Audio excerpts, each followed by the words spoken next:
na po ang lahat.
Simulan po natin ang pagdiriwang sa ngalan ng Ama at ng Anak at ng Espiritu Santo. Amen. Ang pagpapala ng ating Panginoong Jesucristo, ang pag-ibig ng Diyos Ama at ang pagkikipagkaisa ng Espiritu Santo naway sumainyong lahat. At sumaiyo rin. Mga kapatid, ngayong Miyerkules ng Abo, sinisimula natin ang panahon ng Kwaresma bilang paghahanda sa misteryo ng Pasko, ang pagpapakasakit, kamatayan, at muling pagkabuhay ni Jesus. Ang Kwaresma ay sinisimulan sa pamamagitan ng pagpapahid ng abo sa noo bilang tanda ng pagdadalamhati o pagsisisi sa mga nagawa nating kasalanan. Subalit ang tandang ito ng pagsisisi ay dapat patunayan ng tapat na pagbabagong loob. Umaasa tayo sa kabutihan at awa ng Diyos sapagkat hindi natin ito magagawa sa sarili nating kakayanan lamang. Manalangin tayo. Ama naming makapangyarihan, ipagkaloob mong masimulan namin ngayon sa banal na pagkukusang magtiis ng kagutuman. Ang pakikipagtunggalian bilang mga kapanalig ni Kristo sa aming pagsugpo sa mga salungat sa pamumuhay sa Espiritu. Maging amin nawang sandata ang pagtitimpi sa sarili sa pamamagitan ni Jesucristo kasama ng Espiritu Santo magpa sa walang hanggan. Amen. Magsayo po muna po ang lahat.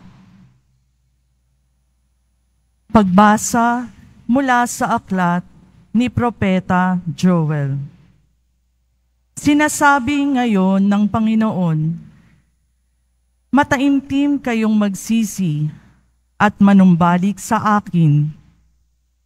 Kayo'y mag-ayuno, manangis at magdalamhati. Magsisi kayo ng taos-puso, hindi pakitang tao lamang. Magbalik loob kayo sa Panginoon na inyong Diyos. Siya'y may magandang loob at puspos ng awa. Mapagpahinuhod at tapat sa kanyang pangako. Laging handang magpatawad at hindi magpaparusa. Maaring lingapin kayo ng Panginoon at bigyan ng masaganang ani. Kung magkagayon, mahahandugan natin siya ng haing butil at alak. Ang trompeta ay hipan ninyo sa ibabaw ng bundok ng Sion. Iutos ninyo na mag-ayuno ang lahat. Tawagin ninyo ang mga tao para sa isang banal na pagtitipon. Tipunin ninyo ang lahat, matatanda't bata, pati mga sanggol, at maging ang mga bagong kasal. Mga saserdote, kayo'y tumayo sa pagitan ng pasukan at ng dambana. Manangis kayo't manalangin ng ganito: Mahabag ka sa iyong bayan, O Panginoon. Huwag mong tulutang kami hamakit pagtawanan ng ibang mga bansa at tanungin, nasaan ang inyong Diyos?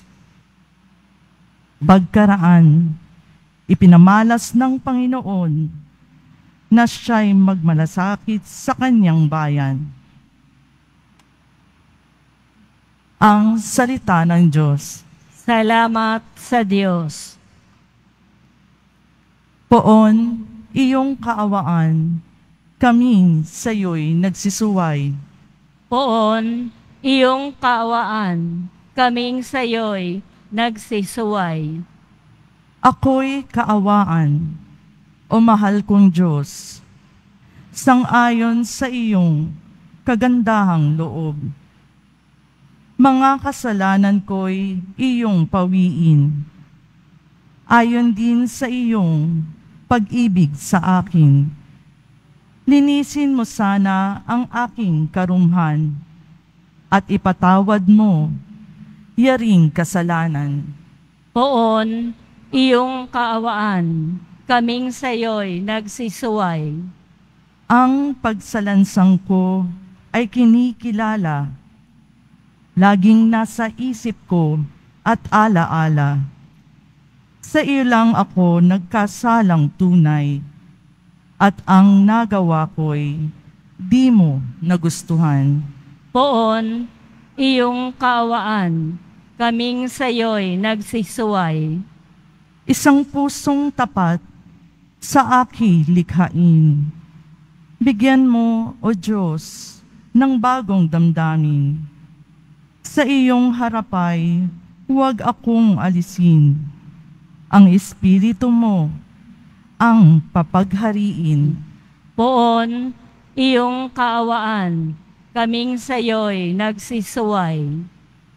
Ang galak na dulot ng iyong pagliligtas, ibalik at ako ay gawin mong tapat. Turuan mo akong makapagsalita at pupurihin ka sa gitna ng medla. Poon, iyong kaawaan, kaming sayo'y nagsisuway.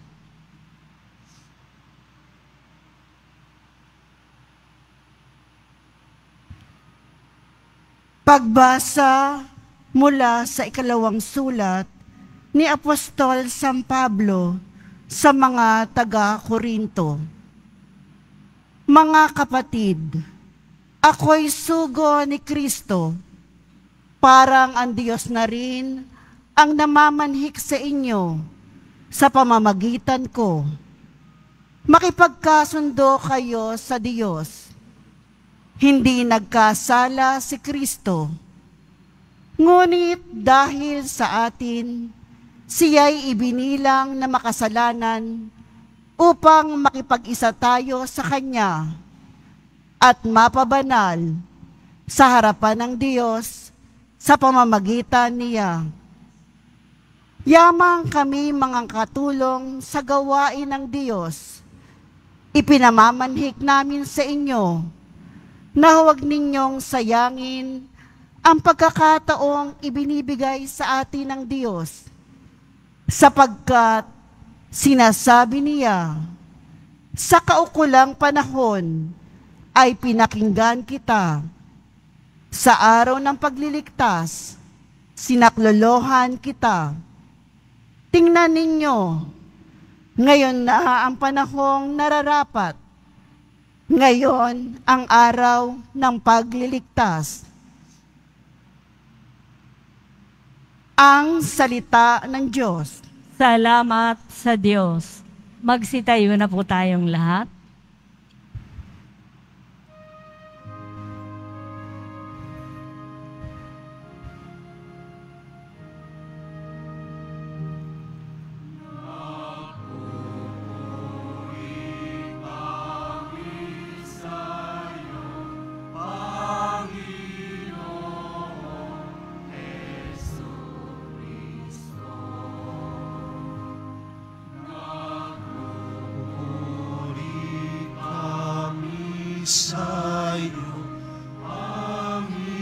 Panginoong Jesucristo. Kapag ngayon napakinggan ang tinig ng poong mahal, huwag na ninyong hadlangan ang pagsasakatuparan ng miting kalooban.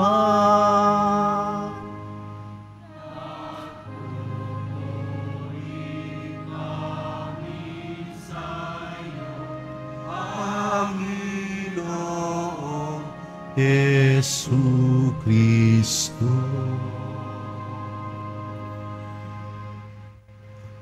Sumainyo ang Panginoon. at sumaiyo rin. Ang mabuting balita ng Panginoon ayon kay San Mateo. Papuri sa iyo, Panginoon. Noong panahong iyon, sinabi ni Jesus sa kanyang mga alagad, "Pag-ingatan ninyo na huwag maging pakitang tao lamang ang paggawa ninyo ng mabuti. Kapag ganyan ang ginawa ninyo, wala kayong matatamong gantimpala buhat sa inyong amang nasa langit. Kaya nga kapag naglilimos ka, huwag mo nang ipagmakaingay ito katulad ng ginagawa ng mga mapagpaimbabaw doon sa sinagoga at sa mga lansangan. Ginagawa nila ito upang purihin sila ng mga tao. Sinasabi ko sa inyo, tinanggap na nila ang kanilang gantimpala. Ngunit kung naglilimos ka, huwag mo nang ipaalam ito kahit sa iyong pinakamatalik na kaibigan upang malihim ang iyong paglilimos. At gagantihan ka ng iyong amang nakakakita ng kabutihang ginagawa mo ng lihim. At kapag nananalangin kayo, huwag kayong tumulad sa mga mapagpaimbabaw. Mahilig silang manalangin ng patayo sa mga sinagoga at sa mga panulukang daan upang makita ng mga tao. Sinasabi ko sa inyo, tinanggap na nila ang kanilang gantimpala. Ngunit kapag mananalangin ka, pumasok ka sa iyong silid at isara mo ang pinto. Saka ka manalangin sa iyong amang hindi mo nakikita. At gagantihin ka ng iyong amang nakakita ng kabutihang ginagawa mo ng lihim. Kapag nag-aayuno ka, huwag kayong magmukhang malungkot tulad ng mga mapagpaimbabaw. Hindi sila nag-aayos upang malaman ng mga tao na sila'y nag-aayuno. Sinasabi ko sa inyo, tinanggap na nila ang kanilang gantimpala. Kapag ikaw ay nag-aayuno, mag-ayos ka ng buhok at maghilamos upang huwag mapansin ng mga tao na nag-aayuno ka. Ang iyong amang hindi mo nakikita, ang siya lamang nakakaalam nito. Siya na nakakita ng kabutihang ginagawa mo ng lihim, ang gaganti sa iyo." Ang mabuting balita ng Panginoon. Pinupuri ka namin, Panginoong Hesukristo. Magsiupo muna po ang lahat. Magandang tanghali po sa inyong lahat. Pakibati nga po ang katabi ng magandang tanghali.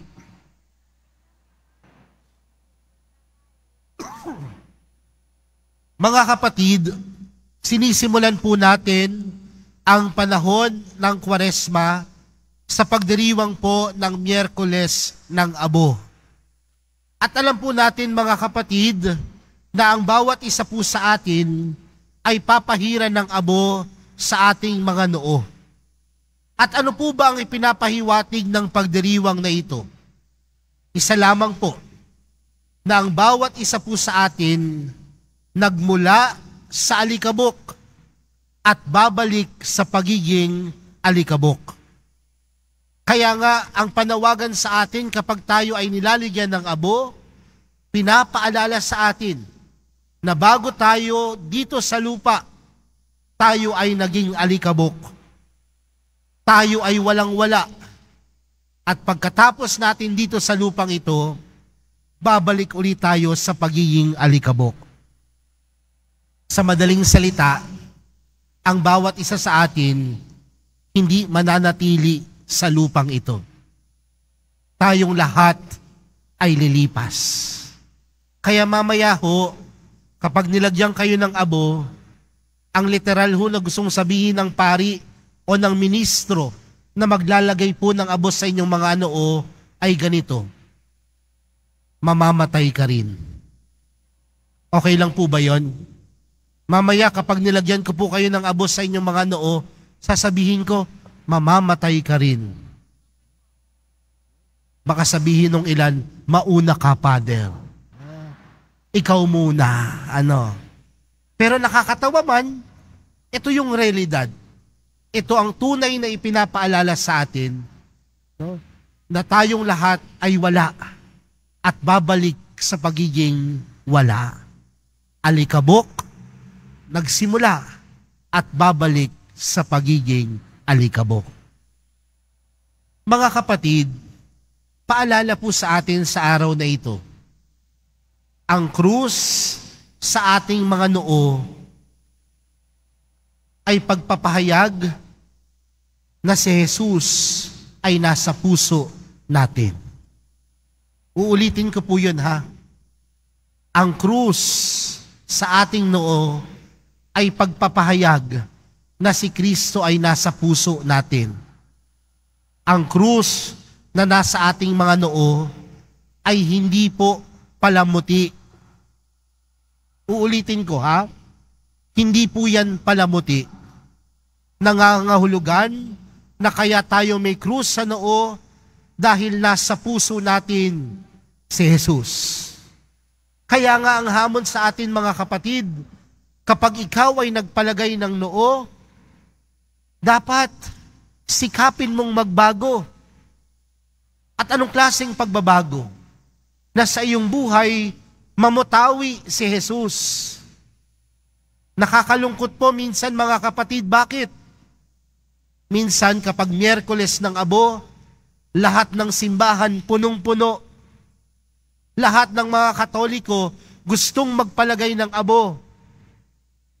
Pero kapag nalagyan na ng abo, anong ginagawa?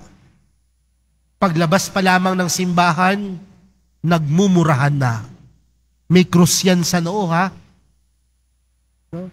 May krus sa noo, anong ginagawa? Naninira pa din ng kapwa. May krus sa noo, naniniwala pa rin sa mga mahika. May krus sa noo, kung makakain ng mga baboy, wagas.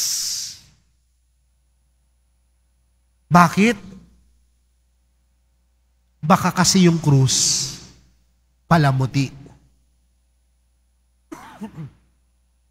Baka kasi yung krus hindi nakikita na buhay si Kristo sa puso. Kaya nga minsan sinasabihan ko yung mga tao, kung hindi natin kayang isabuhay si Kristo sa puso natin, huwag na tayong magpalagay ng krus. Bakit? Dahil nagiging walang saysay ang mga bagay na ginagawa natin kung walang pagsasabuhay. Nagiging walang saysay ang mga bagay na ginagawa natin sa araw na ito kung walang pagsasabuhay. Kaya nga mga kapatid, sa ating ebanghelyo, ano ang sabi sa atin ng Panginoon? Kapag maglilimos ka, wag nang ipagmakaingay ito. Kapag tutulong ka sa iyong kapwa, wag nang ipagmaingay. Wag mo nang i-broadcast. Bakit? Minsan kasi, nagiging show na lamang, nagiging palabas na lamang. Sabi pa ng Panginoon, kapag ikaw ay nananalangin, wag mo nang ipakita na ikaw ay nananalangin. Pumasok ka sa iyong silid. Kapag ikaw ay mag-aayuno, wag mo kang malungkot ang iyong mga muka. Sa madaling salita mga kapatid, ang panawagan sa atin sa araw na ito, Panibaguhin ang puso, hindi ang panlabas na kaanyuan. Panibaguhin ang sarili, hindi ang panlabas na kaanyuan. Kagaya ng paglalagay sa krus, hindi yan palabas, kundi isa siyang karakter na dapat sumasa atin sa buhay natin bilang mga Kristiyano. Bakit parang malungkot po kayo? Pero di ba yan ang hamon sa atin? Baka kasi napakadaming Katoliko nga ang may krus sa noo, pero walang pagsasabuhay. At kung walang pagsasabuhay, ano ang tawag doon? Pakitang tao. Sapat na ang panlabas na kaanyuan. Kaya ang mga kapatid, ano ang hamon sa atin? Kung ang puso puno ng pag-ibig, kung ang puso puno ng pagmamahal, kagaya ni Kristo, ang pagsasabuhay natin sa Kanya ay tunay na makikita sa ating buhay. Mga kapatid, ang krus ay tanda, hindi ng pagpapakahirap, kundi tanda ng pag-ibig ng Diyos. Di ba ho sa mga kabataan ngayon, usong-uso ho yung ganyang symbol? Ano po bang tawag dito? Opa. Diba? Sabi nila mga kabataan ngayon, opa. Pero di ba ho sa mga may edad na, dati kapag tayo ay nag-aantanda ng krus, anong ginagawa natin? Sa ngalan ng Ama at ng Anak at ng Espiritu Santo, at gumagawa tayo ng krus sa ating mga daliri at hinahalikan ng krus. Tama po ba? Pero sa kabataan ngayon, puso. Pero mga kapatid,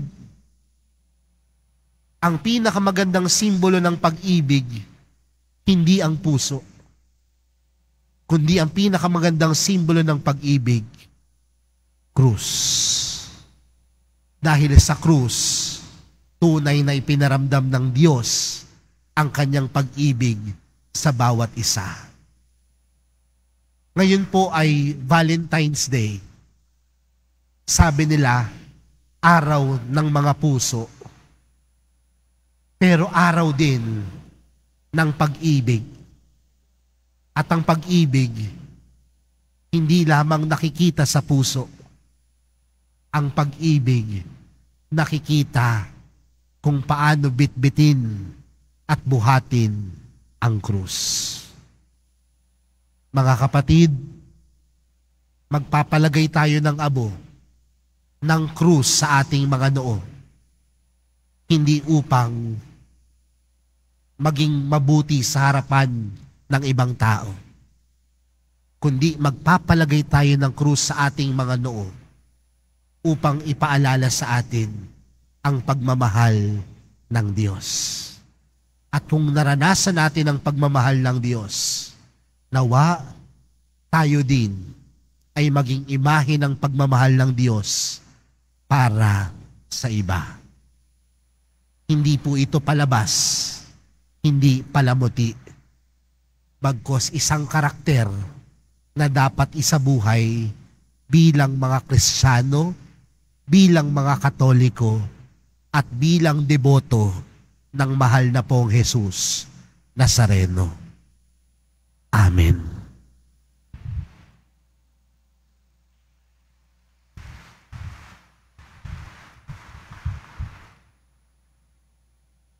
Magsitayo po ang lahat. Minamahal na mga kapatid, manalangin tayo sa Amang may kapal upang ang abong sa ulo natin ilalagay para ipahiwatig ang pagbabagong buhay ay marapating ang gawaran ng kanyang pagpapala at malaking pagmamahal. Ama naming mapagpatawad, kinukupkup mo ito at itinatampok ang umaaming sa kasalanan at ikinalulugod mo ang nagbabagong buhay.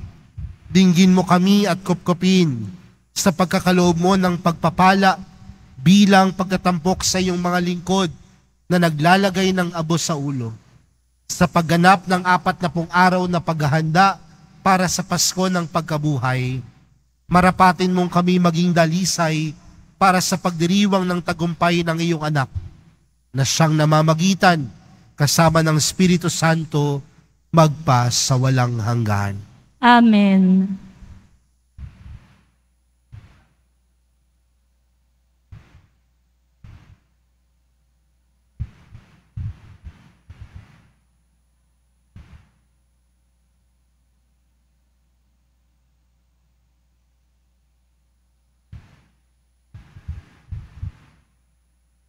Sa paglalagay po ng abo, ito po ay ipapahid sa ating mga noo. Paunawa lamang po na ang mga nakaupo lamang po sa pinakaunahan ng ating simbahan ang pipila para malagyan ng pari ng abo sa kanilang noo, upang hindi lubos na maantala ang pagdiriwang ng misa. Ang iba naman ay maaaring pumunta pagkatapos ng misa sa mga tent sa labas po ng simbahan, sa BPI Quezon Boulevard, Plaza San Juan Bautista at Plaza Miranda. Ang ating pong mga lay ministers ang maglalagay ng abo. Panatilihin po natin ang pagpila ng maayos. Sundin po natin ang ating mga ihos o ushers. Maraming salamat po.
Magsitayo na po ang lahat.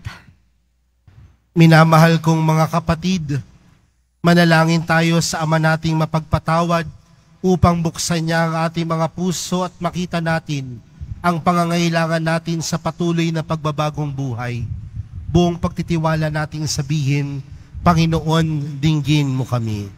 Panginoon, dinggin mo kami. Upang maisabuhay ng buong Santa Iglesia ang Kwaresma bilang nararapat na panahon ng pagliligtas ng Panginoon sa pamamagitan ng pag-aayuno, pananalangin at pagtulong sa kapwa, manalangin tayo. Panginoon, dinggin mo kami. Upang maging tapat ang mga namumuno sa pamahalaan sa kanilang paglilingkod sa bayan, iwasan ang korupsyon at katiwalian, at maging mabuting halimbawa sa lahat. Manalangin tayo. Panginoon, dinggin mo kami. Upang ang tanda ng abo sa ating mga noo ay magpaalala sa ating mga kahinaan, magpasigla sa atin upang gamitin ang mga biyayang tinanggap natin sa pagtataguyod ng pamayanang Kristiyano at magpalaganap ng kaharian ng Diyos sa pamamagitan ng paglilingkod sa ating kapwa. Manalangin tayo. Panginoon, dinggin mo kami. Upang ang mga taong labis ang pagpapahalaga sa sarili ay magising sa kanilang pagmamagaling at tuluyang makiisa sa sambayan ng nagpapakumbaba sa Diyos. Manalangin tayo. Panginoon, dinggin mo kami. Upang akayin ng Panginoong Hesus ang kaluluwa ng yumao nating mga kapatid sa kalangitan, at gayon din naman tayo sa katapusan ng paglalakbay natin dito sa mundo, manalangin tayo. Panginoon, dinggin mo kami. Sa katahimikan po ng ating mga puso, ilapit natin sa Diyos ang ating mga pansariling panalangin, gayon din ang mga taong humiling ng ating mga dasal at lahat na nag-alay ng intensyon para sa misang ito.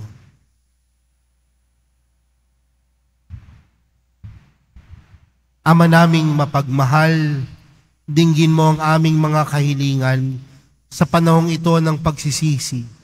Patawarin mo nawa kami sa aming mga kasalanan at gawin kaming karapat-dapat sa kaligtasang dulot ni Jesucristong aming Panginoon. Amen. Magsiupo muna po ang lahat.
Magsitayo na po ang lahat. Manalangin po kayo mga kapatid upang ang paghahain natin ay kalugdan ng Diyos amang makapangyarihan. Tanggapin nawa ng Panginoon itong paghahain sa iyong mga kamay, sa kapurihan niya at karangalan sa ating kapakinabangan at sa buong sambayanan niyang banal. Ama naming lumikha, ginanap namin ang paghahain ito bilang maringal na pasimula sa 40 araw na paghahanda. Ang aming kusang pagtitiis at pagmamalasakit ay makapagpadalisay nawa sa aming masasamang hilig upang kami pagindapating makinabang sa iyong anak na para sa amin nagpakasakit. bilang aming tagapamagitan kasama ng Espiritu Santo magpa sa walang hanggan. Amen.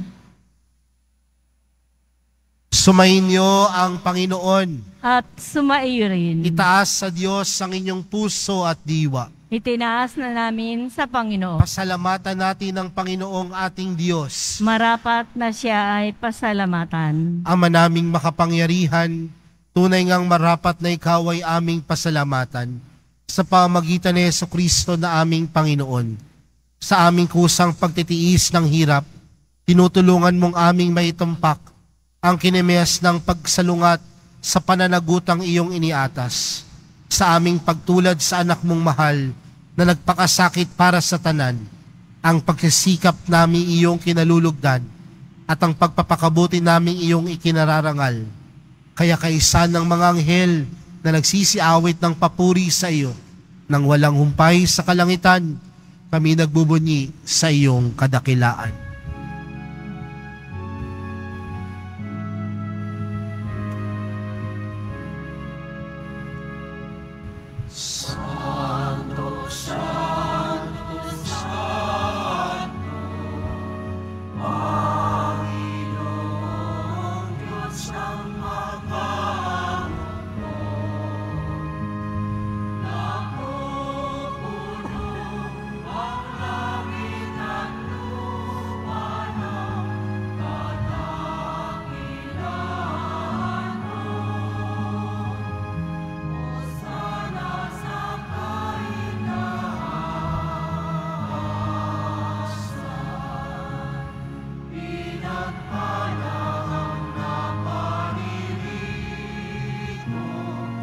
Sa ngalan ng Panginoon, sana sa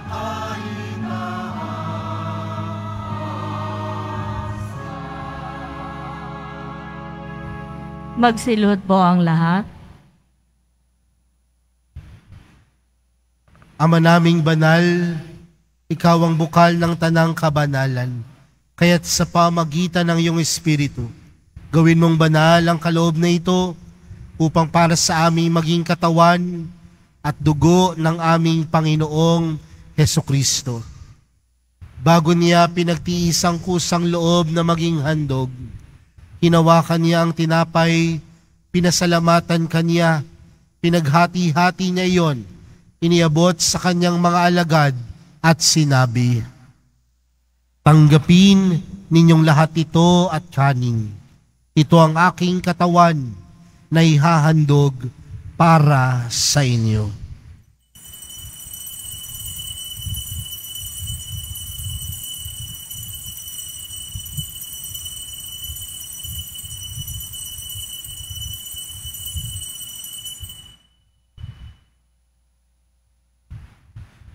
Gayon din naman noong matapos ang hapunan, hinawakan niya ang kalis, muli kanyang pinasalamatan. Iniabot niya ang kalis sa kanyang mga alagad at sinabi, "Tanggapin ninyong lahat ito at inumin. Ito ang kalis ng aking dugo, ng bago at walang hanggang tipan. Ang aking dugo na ibubuhos para sa inyo at para sa lahat, sa ikapagpapatawad ng mga kasalanan. Gawin niyo ito sa pag-alala sa akin."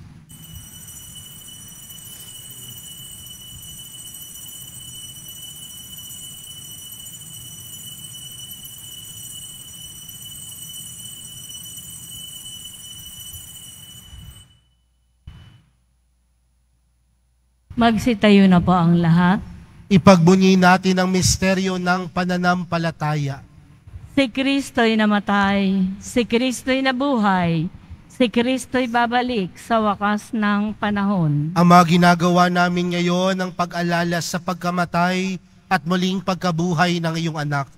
Kaya't inaalay namin sa iyo ang tinapay na nagbibigay buhay at ang kalis na nagkakaloob ng kaligtasan. Kami nagpapasalamat dahil kami iyong minarapat na tumayo sa harap mo para maglingkod sa iyo. Isinasamo namin kaming magsasalo-salo sa katawan at dugo ni Kristo ay mabuklod sa pagkakaisa sa pamamagitan ng Espiritu Santo. Ama, Lingapin mo ang iyong simbahang laganap sa buong daigdig. Puspusin mo kami sa pag-ibig. Kay San Francisco na aming Papa, at ni Jose na aming Obispo, at ng Tanang Kaparian. Alalahanin mo rin ang mga kapatid naming nahimlay, nang may pag-asang sila'y muling mabubuhay, gayon din ang lahat ng mga pumanaw. Kaawaan mo sila at patuloyin sa iyong kaliwanagan. Kaawaan mo at pagindapatin kaming lahat na makasalo sa iyong buhay na walang wakas. Kaysa ng mahal na Birheng Maria na ina ng Diyos, ng kabiyak ng puso niyang si San Jose, kaysa ng mga apostol at ng lahat ng mga banal na namuhay dito sa daigdig ng kalugod-lugod sa iyo. May pagdiwang nawa namin ang pagpupuri sa ikararangal mo sa pamagitan ng iyong anak na aming Panginoong Hesukristo. Sa pamagitan ni Kristo, kasama niya at sa Kanya, ang lahat ng parangal at papuri ay sa iyo, Diyos amang makapangyarihan, kasama ng Espiritu Santo, magpa sa walang hanggan.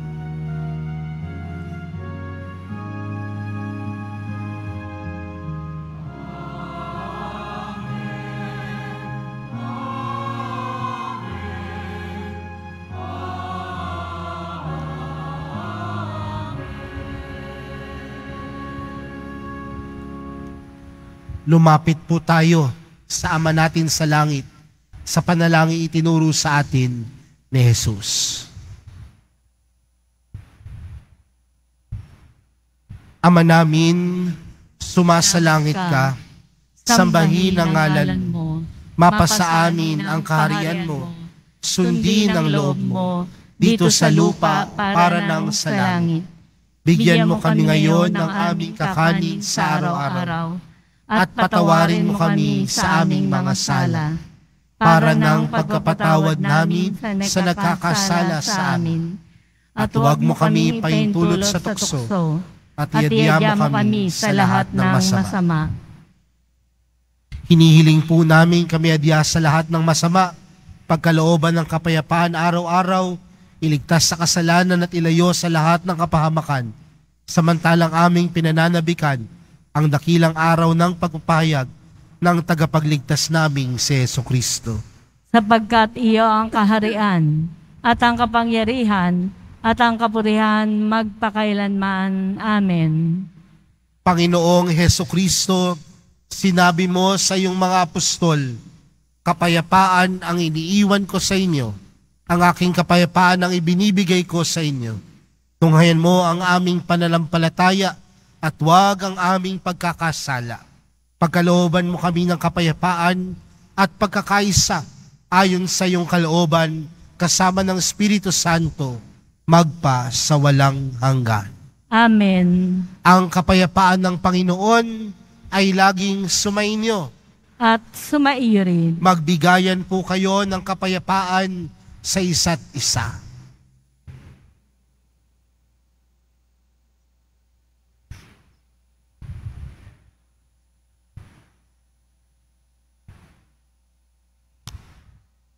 Kordero ng Diyos, na nag-aalis ng mga kasalanan ng sanlibutan, maawa ka sa amin.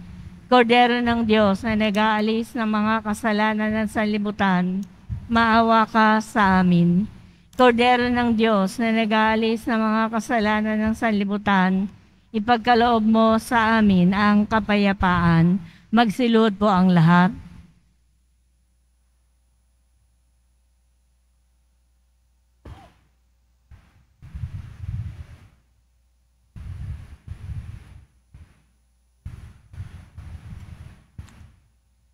mga kapatid, narito si Jesus, tunay na sumasa atin. Siya ang kordero ng Diyos, siya ang nag-aalis ng kasalanan ng sanlibutan. Mapalad ang mga inaanyayahan sa kanyang piging. Panginoon, hindi ako karapat-dapat na magpatuloy sa iyo. Ngunit sa isang salita mo lamang ay gagaling na ako.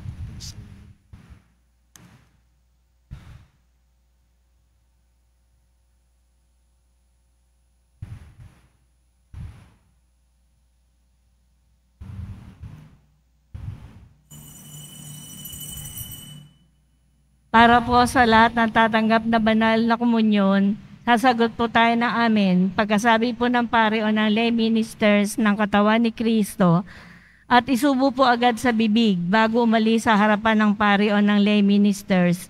Sumunod po tayo at maraming salamat po.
Announcement. Inihahandog po ng simbahan ng Quiapo ang Nazareno Medallion. Ito po ay nagkakahalaga ng 20 pesos. Mabibili pa rin po ang ating opisyal na imahe ng Jesus Nazareno. Ang large size po ay nagkakahalaga ng 2,500 pesos at ang medium size ay 1,000 pesos at ang small size po ay 600 pesos. Ang mga ito po ay mabibili lamang sa ating Paris Finance Office. Ang malilikom po na pondo ay gagamitin sa pagsasayos po ng ating Adoration Chapel at Baptistry. Ang oras po ng Finance Office ay ang mga sumusunod.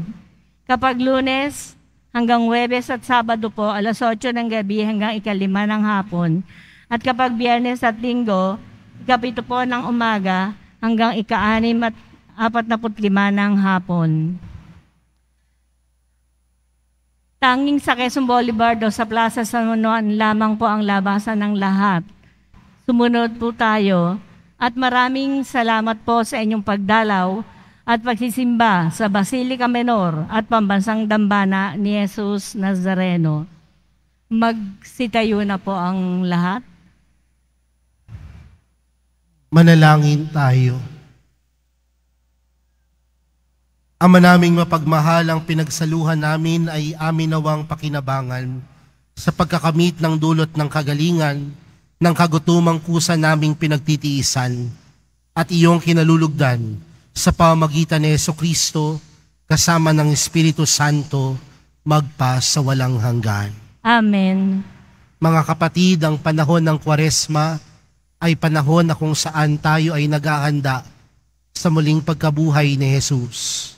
At kasama sa paghahanda natin na ito, tayo ay tinatawagan ng mas maraming oras sa ating panalangin.